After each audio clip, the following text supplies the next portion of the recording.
Hello students, welcome to हमारे शिक्षा ज्ञान। आपका स्वागत है क्लास 12 फिजिक्स के एक और वीडियो लेक्चर में। आज इस वीडियो में हम आपके लिए लेकर आए हैं क्लास 12 फिजिक्स के चैप्टर नंबर 2 के सभी इंपॉर्टेंट टॉपिक्स को, जो कि बोर्ड एग्जाम 2025 के लिए बहुत ही ज़्यादा इंपॉर्टेंट साबित होने वाले हैं। तो चलिए बिना देर के इन सभी टॉपिक्स को देख लेते हैं कि ये कौन कौन से टॉपिक्स हैं। और ये जो सभी टॉपिक्स हैं ये मैंने आपके प्रीवियस ईयर के क्वेश्चन पेपर्स में से इन सभी टॉपिक्स को उठाया है।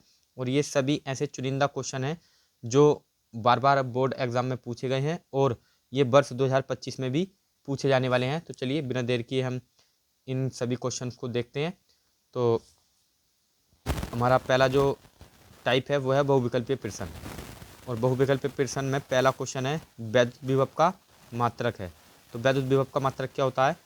पहला ऑप्शन है जूल प्रति कूलाम, सेकेंड है जूल इंटू कूलाम, तीसरा है कूलाम प्रति जूल, चौथा ऑप्शन है न्यूटन प्रति कूलाम। तो इसका राइट ऑप्शन होगा जूल प्रति कूलाम। यही वैद्युत विभव का मात्रक होता है। अब सेकेंड हमारा क्वेश्चन है E बराबर 0 तीव्रता वाले वैद्युत क्षेत्र में विभव B का दूरी R के साथ परिवर्तन होगा। ऑप्शन ए है B व्युत्क्रमानुपाती होगा 1/r के, सेकेंड ऑप्शन है B अनुक्रमानुपाती होगा R के, तीसरा ऑप्शन है B व्युत्क्रमानुपाती होगा R के वर्ग के, चौथा ऑप्शन है B R पर निर्भर नहीं करेगा। तो इसका राइट ऑप्शन होगा ऑप्शन नंबर 4, B R पर निर्भर नहीं करेगा। अब हमारा थर्ड क्वेश्चन है दो बिंदु आवेश K1 परावैद्युतांक वाले माध्यम में रखे हैं, उनके मध्य लगने वाला स्थिर वैद्युतिक बल F है। यदि माध्यम का परावैद्युतांक बदलकर K2 हो जाए तब इनके मध्य स्थिर वैद्युतिक बल होगा। तो ये होगा K1/K2 F। इसके लिए ऑप्शन हमें दे रखे हैं K2/K1 इंटू F, सेकेंड है 2K1/K2 into F, third option है K1/K2F, चौथा ऑप्शन है 2F। तो इसका राइट ऑप्शन होगा option number third K1/K2 into F। चलिए अब देखते हैं हम क्वेश्चन नंबर 4 को। और क्वेश्चन नंबर 4 है एक बिंदु आवेश पर विद्युत द्विध्रुव के कारण लगने वाला बल निर्भर करता है। तो एक बिंदु आवेश पर विद्युत द्विध्रुव के कारण जो लगने वाला बल निर्भर करता है वो निर्भर करता है, पहले ऑप्शन देख लेते हैं F अनुक्रमानुपाती 1/r के, सेकंड F प्रोपोर्शनल है 1/r², के, थर्ड है F व्युत्क्रमानुपाती है 1/r³ के, चौथा है F व्युत्क्रमानुपाती है 1/r⁴ के। तो यहाँ पर जो राइट ऑप्शन होगा इसका ऑप्शन होगा ऑप्शन नंबर थर्ड, यानी F व्युत्क्रमानुपाती होगा 1/r⁴ के। तो इस प्रकार जो चौथा ऑप्शन था ये भी हमने सोल्व कर लिया है। अब हम बढ़ते हैं पांचवें ऑप्शन के लिए। पांचवा ऑप्शन है निम्नलिखित में धारिता का मात्रक है। तो धारिता का मात्रक क्या होता है? ऑप्शन हमें दे रखा है कूलाम, सेकंड है एम्पेयर, तीसरा है वोल्ट और चौथा है कूलाम प्रति वोल्ट। तो धारिता का मात्रक होता है कूलाम प्रति वोल्ट। हमारा जो ऑप्शन होगा वो ऑप्शन नंबर 4 राइट होगा, कूलाम प्रति वोल्ट। तो इस प्रकार जो हमने हमारे चैप्टर 2 के मल्टीपल चॉइस क्वेश्चन थे उनको कंप्लीट कर लिया है। अब हम बढ़ते हैं हमारे नेक्स्ट टाइप के क्वेश्चंस की ओर। तो नेक्स्ट हमारा टाइप है अति लघु उत्तरीय प्रश्न, यानी वेरी शॉर्ट आंसर्स। और इसका पहला क्वेश्चन है संधारित्र की धारिता की परिभाषा लिखिए। और ये जो क्वेश्चन है ये 2014, 15, 22 और 24 में लगातार जो है ये क्वेश्चन रिपीटेड क्वेश्चन है, बार बार पूछा जा रहा है। तो ये वर्ष 2025 में भी पूछा जा सकता है। तो ये वर्ष 2025 के लिए बहुत इंपॉर्टेंट टॉपिक है, आप इसको अच्छी तरह तैयार करें। तो क्या होता है संधारित्र की धारिता की परिभाषा? किसी संधारित्र की धारिता उसकी एक प्लेट को दिए गए आवेश तथा दोनों प्लेटों के बीच उत्पन्न विभवांतर के अनुपात के बराबर होती है। अर्थात अगर हम बात करें तो C बराबर होगा, यहाँ को मैं लिख देता हूँ, C बराबर होगा Q/B। C धारित, जहाँ C क्या है धारिता है, Q संधारित्र की प्लेट को जो दिया गया आवेश है वो है, और B प्लेट के सिरों के बीच जो है विभवांतर है। तो इस प्रकार ये संधारित्र की जो धारिता की परिभाषा है वो हमने कंप्लीट कर ली है। अब हम बढ़ते हैं हमारे नेक्स्ट क्वेश्चन की ओर। क्वेश्चन नंबर 2 है वैद्युत द्विध्रुव से क्या तात्पर्य है? वैद्युत द्विध्रुव से क्या तात्पर्य है? ये 2019 में क्वेश्चन पूछा गया है। तो ये क्वेश्चन वेरी इंपॉर्टेंट क्वेश्चन है, इसको भी हम देख लेते हैं। तो किसी परावैद्युत अथवा विद्युत रोधी को बाह्य वैद्युत क्षेत्र में रखने पर इसके धन व ऋण आवेशों के केंद्र पृथक पृथक हो जाते हैं, यानी अलग अलग हो जाते हैं, जिससे इनमें वैद्युत द्विध्रुव आघूर्ण प्रेरित हो जाते हैं। ऐसे परावैद्युत को ध्रुवित होना कहते हैं और तथा इस घटना को वैद्युत द्विध्रुव कहते हैं। तो मैं एक बार फिर से रिपीट करता हूँ कि किसी परावैद्युत अथवा विद्युत रोधी को बाह्य वैद्युत क्षेत्र में रखने पर इसके धन व ऋण आवेशों के केंद्र पृथक पृथक हो जाते हैं, जिससे इनमें वैद्युत द्विध्रुव आघूर्ण प्रेरित हो जाते हैं। ऐसे परावैद्युत को ध्रुवित होना कहते हैं तथा इस घटना को वैद्युत द्विध्रुवण कहते हैं। तो क्वेश्चन नंबर 2 भी हमने कंप्लीट कर लिया। अब हम देखते हैं क्वेश्चन नंबर 3 को। तो क्वेश्चन नंबर 3 है, वैद्युत विभव की परिभाषा दीजिए तथा इसकी बीमा लिखिए। वैद्युत द्विध्रुव की परिभाषा हमें देनी है और इसकी बीमा भी लिखनी है। तो चलिए देखते हैं इसकी परिभाषा को। ये 2017 में जो क्वेश्चन है ये पूछा गया है। तो वैद्युत क्षेत्र में किसी बिंदु पर वैद्युत विभव V, परीक्षण आवेश Q0 को अनंत से उस बिंदु तक लाने में किए गए कार्य तथा परीक्षण आवेश के अनुपात के बराबर होता है।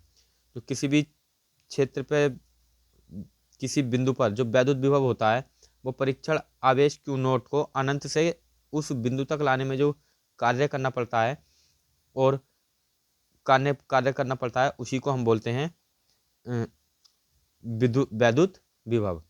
और इसका मात्रक होता है वोल्ट। इसका मात्रक वोल्ट होता है। मैं यहाँ लिख देता हूँ, इसका मात्रक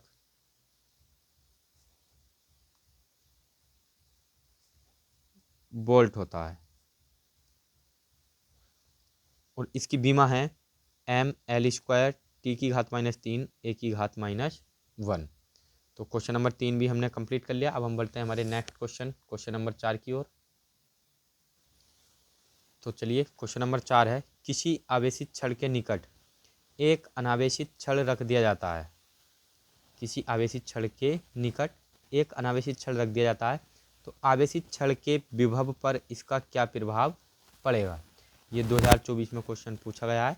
तो ये 2025 के लिए वेरी इंपॉर्टेंट क्वेश्चन है। चलिए देखते हैं इस क्वेश्चन को।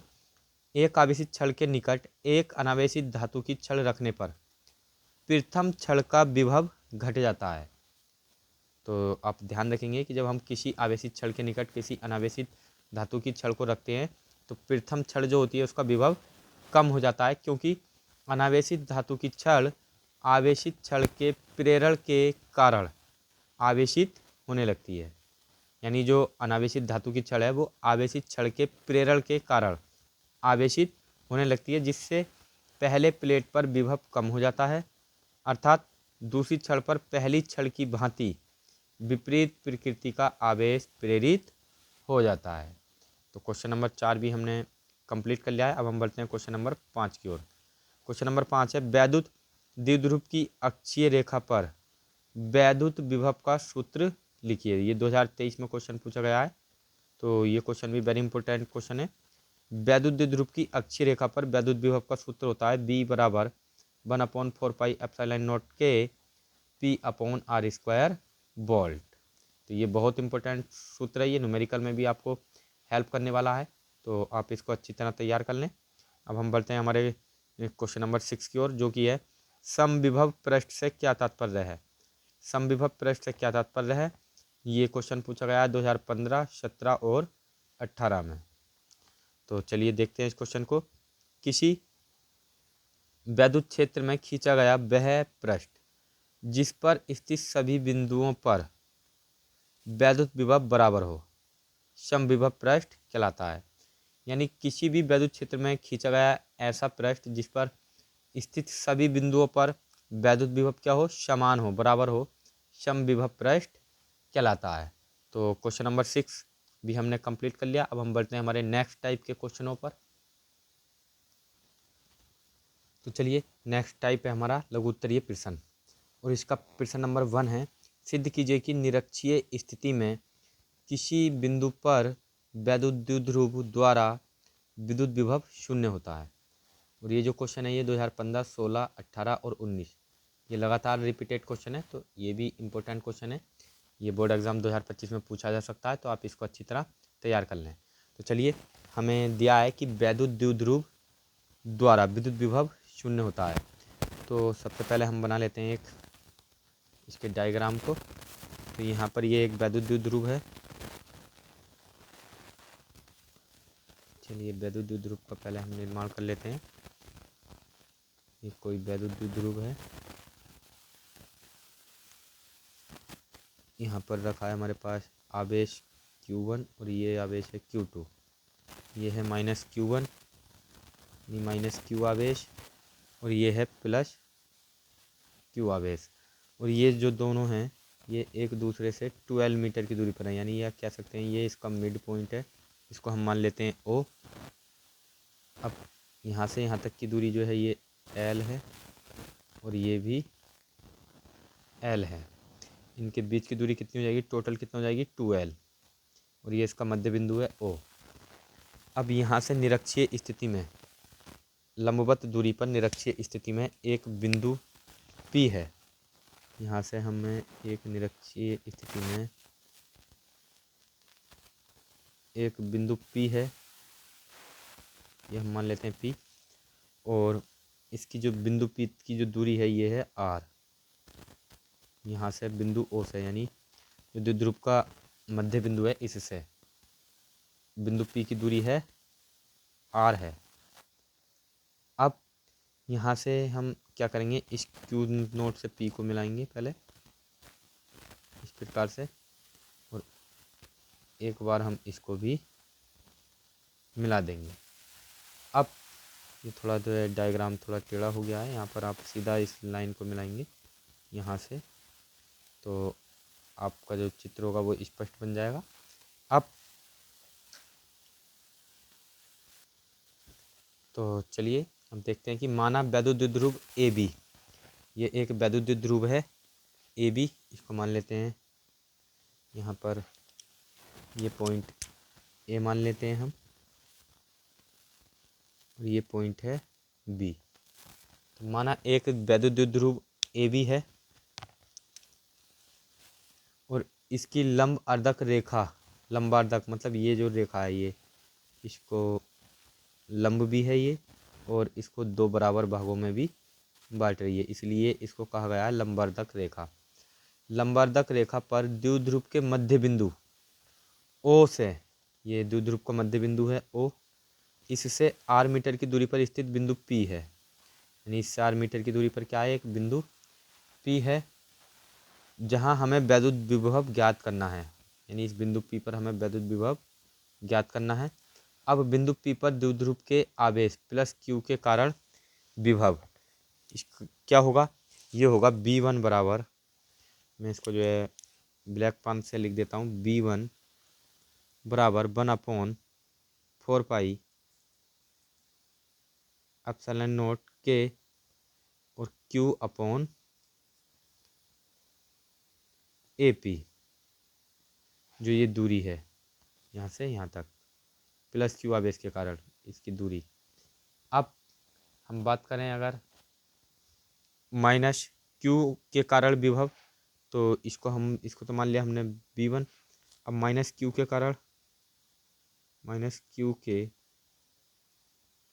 कारण विभव क्या होगा, माइनस Q के कारण विभव होगा B2 बराबर 1/4 पाई एप्सिलॉन नॉट K और minus Q upon BP, minus Q upon BP, और ये Q अपॉन AP था। अब यहाँ से इस माइनस को जो है हम बाहर ले लेते हैं, तो ये हो जाएगा V2 बराबर -1/4 पाई एप्सिलॉन नॉट K, और यहाँ से हमारे पास क्या बचेगा, यहाँ से बचेगा Q अपॉन BP। अब यहाँ से अगर हम बिंदु P पर परिणामी विभव की बात करें, ये Q के कारण विभव हो गया और ये प्लस Q के, ये माइनस Q के और ये प्लस Q के। अब परिणामी विभव की बात अगर हम करें, तो यहाँ से परिणामी विभव क्या होगा, ये होगा मैं लिख देता हूँ यहाँ पर परिणामी विभव।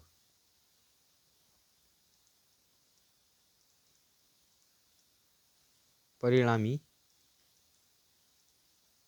विभव क्या होगा, B बराबर होगा B1 प्लस B2। अब यहाँ से हम B1 और B2 का मान रखेंगे, तो चलिए B1 B2 का मान रखते हैं।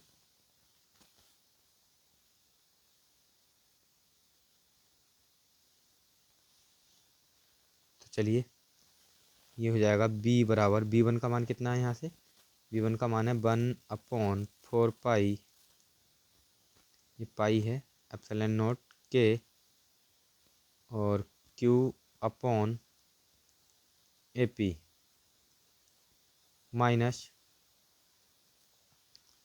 यहाँ पर प्लस है लेकिन यहाँ पर सूत्र में जो हमारा माइनस है तो इसलिए प्लस माइनस माइनस हो जाएगा, 1/4 पाई एप्सिलॉन नॉट के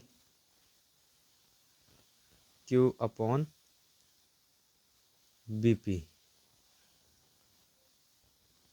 अब यहाँ से हम 1/4 पाई एप्सिलॉन नॉट और Q ये कॉमन है, उभयनिष्ठ है, तो हम इसको कॉमन ले लेंगे। यहाँ से B बराबर होगा 1/4 पाई एप्सिलॉन नॉट के और Q कॉमन आ जाएगा, तो यहाँ से कितना बचेगा, यहाँ से बचेगा, यहाँ बचेगा 1/AP माइनस 1/BP। और यहाँ से अगर हम देखें डायग्राम से तो BP और AP बराबर है, यानी यहाँ से लिखेंगे चूँकि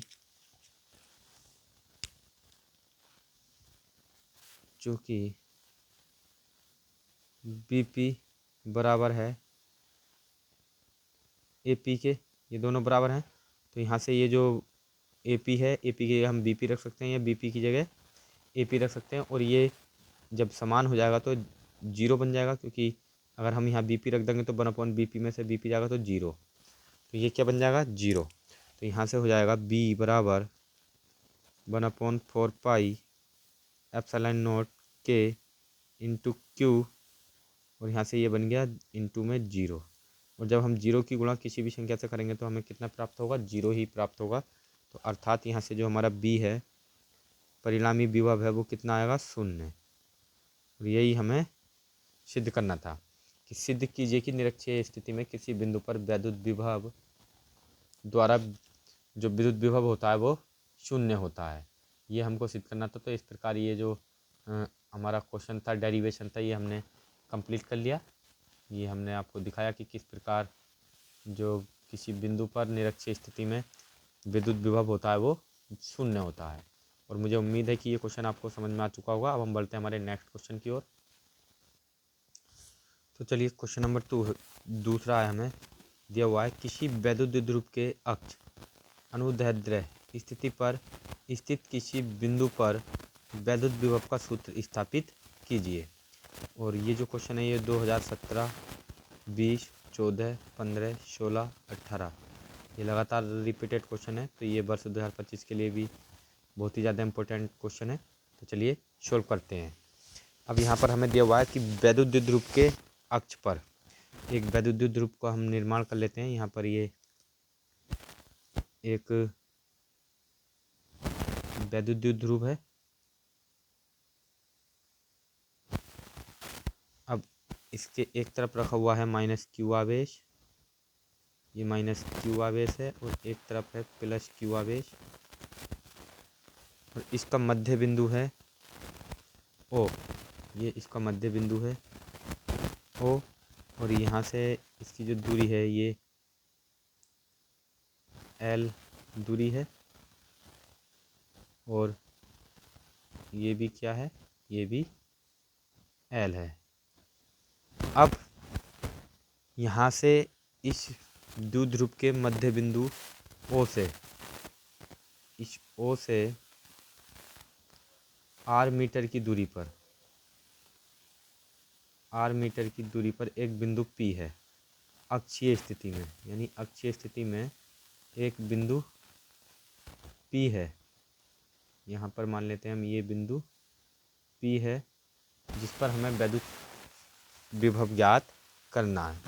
तो वैद्युत विभव ज्ञात करना है तो इसकी भाषा आप स्वयं लिख लेंगे कि माना एक वैद्युत ध्रुव ए बी है, यहाँ पर लिख देता हूँ मैं ये बी है। माना एक वैद्युत ध्रुव ए बी जिसका मध्य बिंदु ओ है और इस वैद्युत ध्रुव की जो कुल लंबाई है वो है 2L, क्योंकि L और L 2L हो जाएगा। और जो बी से मध्य बिंदु की दूरी है या -q आवेश से मध्य बिंदु, इस द्विध्रुव के मध्य बिंदु की दूरी L है और +q आवेश से भी मध्य बिंदु की दूरी L है। अब इस द्विध्रुव के मध्य बिंदु O से r मीटर की दूरी पर एक बिंदु P है जिस पर हमें वैद्युत क्षेत्र की तीव्रता ज्ञात करनी है। तो चलिए अब हम पहले देखेंगे कि आवेश +q के कारण विद्युत विभव। तो आवेश +q के कारण वैद्युत विभव, +q के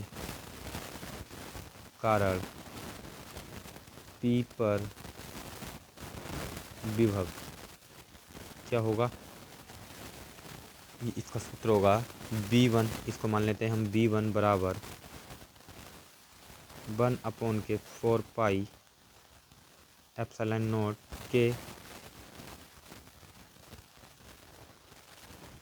और यहाँ पर जो आवेश है, आवेश क्या है Q, प्लस Q है तो Q अपॉन इस आवेश की दूरी, तो ये आवेश है Q की दूरी बिंदु P से क्या है, ये हो जाएगी, टोटल है R में से घटा देंगे ये दूरी, यहाँ से यहाँ तक की दूरी L, यानी Q upon R minus L, क्योंकि टोटल मध्य बिंदु से जो बिंदु P की दूरी है वो है R, लेकिन हमें +q आवेश से लेनी है दूरी, तो ये दूरी कितनी होगी, टोटल R में से इतनी दूरी घटा देंगे, L घटा देंगे तो R माइनस L, ये +q आवेश के कारण विद्युत विभव हो गया।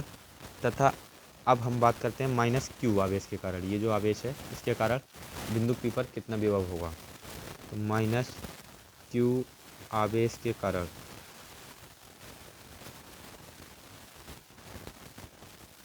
कारण विभव, इसको मान लेते हैं हम V2 बराबर क्या होगा 1/4 पाई एप्सिलॉन नॉट के।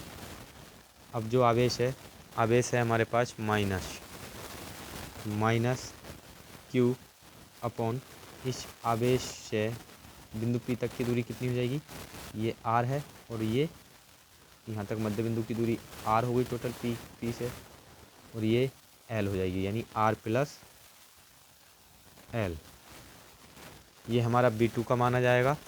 अब यहाँ से हम क्या करेंगे, अब परिणामी विभव की बात करें तो परिणामी विभव क्या होगा, दोनों को जोड़ देंगे, परिणामी विभव V बराबर V1 प्लस V2 होगा। तो अब यहाँ पर हम समीकरण 1 और 2 का यानी V1 और V2 का मान रखेंगे, तो ये हो जाएगा V1 की जगह रखेंगे 1/4 पाई एप्सिलॉन नॉट के Q upon R minus L plus इसका मान रखेंगे, तो यहाँ से अगर हम इस माइनस को बाहर ले लें तो ये माइनस हो जाएगा, तो यहाँ से आएगा 1/4 पाई एप्सिलॉन नॉट के Q upon R plus L। अब यहाँ से जो हमें कॉमन मिल रहा है वो कॉमन ले लेते हैं, तो कॉमन क्या मिल रहा है, यहाँ से कॉमन मिल रहा है 1/4 पाई एप्सिलॉन नॉट के, तो Q कॉमन मिल रहा है, Q को भी हम कॉमन ले लेते हैं, तो यहाँ से क्या बचेगा 1/R minus L minus 1/R plus L। अब यहाँ पर हम बात करें तो यहाँ से हमें इसका एलसीएम लेना होगा, तो यहाँ से हो जाएगा 1/4 पाई एप्सिलॉन नॉट के, Q हमारे पास ऐसे ही है, ये मल्टीप्लाई में है, और यहाँ से इसका एलसीएम लेंगे तो ये हो जाएगा R प्लस L, और ये हो जाएगा माइनस R और माइनस माइनस प्लस L, और अपॉन में एलसीएम क्या आएगा इसका R² माइनस एल स्क्वायर। अब यहाँ से हमारे पास जो आर प्लस का है ये माइनस का ये कैंसिल हो जाएंगे। आगे को सोल्व करते हैं। तो यहाँ से हमारे पास क्या बचेगा, बी बराबर 1/4 पाई एप्सिलॉन नॉट के और Q into 2L, Q into एक एल ये एक ये 2L अपॉन में R square minus L square. अब ये क्यू इंटू 2L जो है ये होता है द्विध्रुव आघूर्ण, तो यहाँ रख देंगे कि परंतु Q इंटू इंटू 2L बराबर क्या होता है, ये होता है P वैद्युत द्विध्रुव आघूर्ण। तो हम P के मान को यहाँ पर रख देंगे इसकी जगह। तो क्या आ जाएगा, B बराबर 1/4 pi epsilon naught 1/4 pi epsilon naught के और P upon R square minus L square. अब यदि जो L का मान है वो R से अत्यधिक छोटा हो यानी नगण्य हो, R की तुलना में क्या हो, नगण्य हो, तो L स्क्वायर को R स्क्वायर की तुलना में क्या मान लेंगे, हम नगण्य मान लेंगे। यानी ये जो L स्क्वायर है ये क्या होगा, बहुत कम है, तो ये नगण्य होगा। तो यहाँ से जो हमारा विद्युत विभव आएगा वो क्या हो जाएगा, 1, यहाँ से लिख लो L नगण्य होगा, L नगण्य होगा। जब L नगण्य होगा तो B बराबर 1/4 पाई एप्सिलॉन नॉट के और इसकी जगह हम क्या रख देंगे, P हमारा ऐसे ही रहेगा और यहाँ आ जाएगा R स्क्वायर। अब यदि माध्यम निर्वात हो या वायु हो, यदि माध्यम हम ये तो उसके किसी परावैद्युतांक वाले माध्यम में रखा हुआ था अब तक, लेकिन अगर इस का जो माध्यम है वो निर्वात या वायु हो, यदि माध्यम निर्वात या वायु हो तब क्या होगा, तब हम के बराबर मानेंगे 1।